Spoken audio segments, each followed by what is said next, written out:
Question number 22.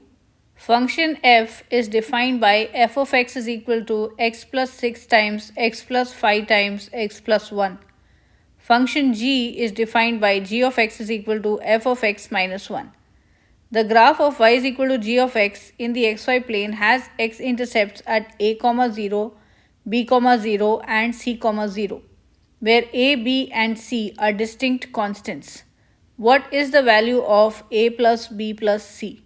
So we can see that we have been given the f of x function, but they are talking about even another function called as g of x, and g of x function has x-intercepts at a, 0, b, 0 and c, 0, and our target is to calculate a plus b plus c. So what is this g of x function? G of x function is nothing but the f of x function with x minus 1. So x minus 1, if that is the input of the f of x function, then it becomes a g of x function. So we can take the original function f of x, which is x plus 6 times x plus 5 times x plus 1, and now change the input to x minus 1. So wherever there is x, we will instead put x minus 1 to get the g of x function.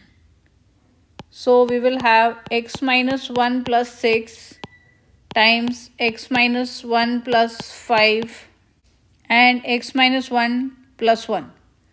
After that, let us simplify. For the first part, we will have minus 1 plus 6 is nothing but x plus 5.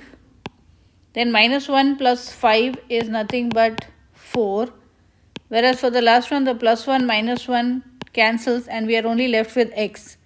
So this is our g of x function, x times x plus 5 times x plus 4. Then the concept of the x-intercepts of a graph in the xy plane are the points where y is equal to 0. The x-coordinates of the x-intercepts of the graph of y is equal to g of x in the xy plane can be found by solving the equation 0 is equal to x times x plus 5 times x plus 4.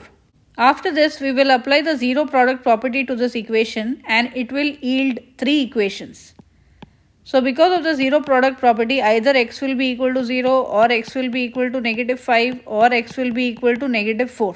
Because with these 3 values, if x is 0, then the product of these 3 terms will become 0. If x is negative 5 also, the product of these 3 terms will become 0. And if x is negative 4 also, the product of these 3 terms will become 0 because of the zero product property.